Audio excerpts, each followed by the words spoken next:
संजना के लिए ये जगह बिल्कुल नई थी। वो यहाँ कभी नहीं आई थी। उसने मोबाइल निकाला और अखिलेश सिंह को कॉल मिलाया। सर, मैं यहाँ पर आ गई हूँ। अगर कोई बंदा भेज देते तो अच्छा होता। संजना अपनी मंजिल के लिए इतनी दूर आ गई और अब कह रही हो कि कोई बंदा भेज दूँ? कोई नहीं, मैं लोकेशन सेंड करता हूँ, जल्दी आ जाओ। मैं बेसब्री से तुम्हारा वेट कर रहा हूँ। संजना ने मोबाइल में लोकेशन देखा और वो बताए गए लोकेशन पर पहुँच गई। अरे आओ संजना, बड़ी लंबी उम्र है तुम्हारी। मैं अभी तुम्हारे बारे में ही सोच रहा था। तुम वो लेकर आई हो ना? जी सर, लाई हूँ। सर, आज मैं बहुत खुश हूँ। आखिरकार अब मेरा सपना पूरा हो जाएगा। अरे हाँ, हमारा तो जन्म ही लोगों के सपने पूरे करने के लिए हुआ है। और सच कहूँ तो तुम्हारे जैसी पार्टी कार्यकर्ता को इस तरह बढ़ते देख मुझे बहुत खुशी होती है। तो मेरा टिकट पक्का है ना सर? बिल्कुल पक्का। ये कहकर अखिलेश सिंह संजना की तरफ बढ़ने लगा और उसके बिल्कुल पास पहुंचकर उसका गला दबाते हुए बोला, संजना तुम बहुत खुश नसीब हो। मैं अपने हाथों से तुम्हें टिकट दे रहा हूँ। ये क्या कर रहे हैं सर? मेरा गला छोड़िए, मेरा दम घुट रहा है। अरे इतना धैर्य रखा है तो थोड़ा और रखो। पार्टी का टिकट नहीं, अब तुझे सीधे ऊपर का टिकट देता हूँ।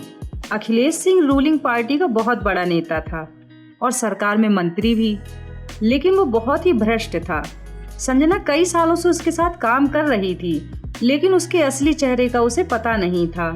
सर, मैं तैयार हूँ। बस आप अपना हाथ मेरे सिर पर रख दीजिए। मैं आपकी बहुत बड़ी फैन हूँ। आपके जैसा लीडर मैंने नहीं देखा है। अरे संजना जी, हम तो बहुत मामूली लोग हैं। ये तो जनता का प्यार है जो मैं कुछ कर पाता हूँ। बड़ी बड़ी और चिकनी चुपड़ी बातें करने में अखिलेश सिंह माहिर था। वो अपनी बातों के जाल में लोगों को फंसाता, लेकिन वो ये काम खुद नहीं करता। उसका साथी मोहन इन सब के पीछे होता था।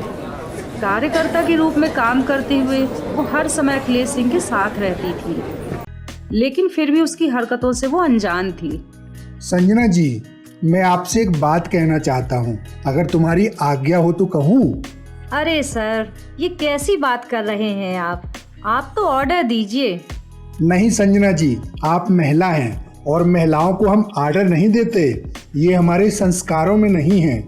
सर, आप बिल्कुल अलग हैं। सर, मैं सच में बहुत खुश हूँ कि मैं आपके लिए काम करती हूँ। मेरे लिए नहीं संजना जी, मेरे साथ। और इस हिसाब से मैंने सोचा है कि आने वाले चुनाव में आपको पार्टी का टिकट दिया जाए। टिकट? और मुझे? नहीं, मैं तो कार्यकर्ता में ही खुश हूँ। लेकिन मैं खुश नहीं हूँ। मैं इस बार विधानसभा का टिकट तुम्हें दिलवा कर ही रहूंगा। संजना ने जनता के बीच अच्छा समय बिताया था। लोग उसे बहुत प्यार भी करते थे। नई जिम्मेदारी का सुनकर वो बहुत खुश थी। लेकिन एक दिन पार्टी की एक भूतपूर्व महिला कार्यकर्ता नंदिनी ने उससे ऐसी बात कही कि संजना चौंक गई। तुम्हारा दिमाग खराब है क्या नंदिनी? तुम्हें पता है ना तुम क्या बोल रही हो? हाँ पता है, और मैं ये बात पूरे होशो हवास में बोल रही हूँ।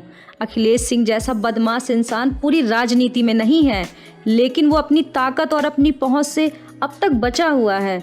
उसने ना जाने कितनी महिला कार्यकर्ताओं के सम्मान को रौंदा है। नंदिनी के मुंह से अखिलेश की असलियत सुनकर संजना को सदमा लगा और डर भी, लेकिन वो अलर्ट हो गई। एक दिन की बात है। देखो, मैं जानता हूँ कि तुम्हें ये अजीब लगेगा, लेकिन संसार का यही नियम है, कुछ दो और कुछ लो। मैं कुछ समझी नहीं सर। तो समझो ना संजना, मेरी बेकरारी को समझो, मेरी प्यास को समझो, मेरे जज्बातों को। ये कहकर अखिलेश सिंह संजना के पास जैसे ही आगे बढ़ा, सर, ये आप क्या कर रहे हैं? प्लीज ऐसा मत करिए, ये ठीक नहीं है। लेकिन अखिलेश सिंह ने उसकी एक नहीं सुनी और उसके साथ बदतमीजी करता रहा। लेकिन संजना ने उसकी एक एक हरकत एक कैमरे वाले पेन में रिकॉर्ड कर ली। अखिलेश सिंह को इस बात का बिल्कुल भी पता नहीं चला कि उसकी हरकत कैमरे में कैद हो रही है। अखिलेश सिंह आगे बढ़ने ही वाला था कि तभी उसका बहुत ही अर्जेंट कॉल आया। बस संजना को मौका मिला और वो वहाँ से भाग गई। वो तो अच्छा हुआ कि नंदिनी ने मुझे सब पहले से ही बता दिया था। नहीं तो अनर्थ हो जाता। अगले दिन संजना ने अखिलेश को कॉल किया और उसकी हरकतों की रिकॉर्डिंग की बात कही तो अखिलेश सिंह चौंक गया। देखो वो रिकॉर्डिंग मुझे दे दो, तुम्हें पता नहीं तुम आग से खेल रही हो। ये आग तो मेरे काबू में है अखिलेश सिंह जी। तुम चाहती क्या हो? पार्टी का टिकट, वो भी बिना कोई समझौता किए हुए। संजना समझ गई थी कि अखिलेश सिंह जैसे नेता के वेश में गुंडे का मुकाबला करने के लिए राजनीति में आना ही होगा और उसकी पहली सीढ़ी पार्टी का टिकट थी। अखिलेश सिंह बुरी तरह फंस गया था। उसने ये सौदा संजना के साथ कर लिया।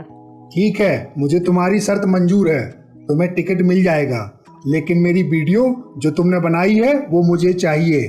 ठीक है। संजना ने उस वीडियो की क्लिप बनाई और उसे मोबाइल में डाला और अखिलेश सिंह से मिलने पहुंच गई। तुम अपने गुनाहों से बच नहीं पाओगे, चाहे तुम कुछ भी कर लो। अखिलेश सिंह ने संजना को मार दिया। बड़ी आई थी मुझे एक्सपोज करने वाली। अखिलेश सिंह उसके बाद वहां से निकल गया, लेकिन अगली सुबह पुलिस की एक टीम ने उसके बंगले को चारों ओर से घेर लिया। अखिलेश सिंह उस समय सोया हुआ था। तभी उसके फोन की घंटी बजी। कॉल मोहन का था। अरे सर, भयंकर ब्लंडर हो गया, आपकी वीडियो वायरल हो गई। आपको कभी भी गिरफ्तार किया जा सकता है। वीडियो? कौन सा वीडियो? आप टीवी चलाइए। अखिलेश सिंह ने टीवी ऑन किया तो उसने देखा कि संजना के साथ की गई उस रात की बदतमीजी का वीडियो वायरल हो गया है। यही नहीं, संजना का गला दबाकर उसकी हत्या करने का पूरा प्रयास भी वीडियो के माध्यम से दिख रहा है। असल में संजना ने जब खुद को घेरा पाया तो उसने पुरानी वीडियो न्यूज चैनल पर भेज दी थी। यही नहीं, उसने अपनी हत्या का लाइव टेलीकास्ट भी कर दिया था। उसे पता था कि वो अखिलेश सिंह से बच नहीं पाएगी, लेकिन उसका काला चेहरा दुनिया के सामने जरूर लाएगी। इस लड़की ने तो बर्बाद कर दिया मुझे, बर्बाद। अखिलेश सिंह को पुलिस ने संजना की हत्या के जुर्म में गिरफ्तार कर लिया। उसके बाद तो उसके काले कारनामे एक एक कर दुनिया के सामने आने लगे। अखिलेश सिंह का गुनाह साबित हो गया और उसे फांसी की सजा मिली।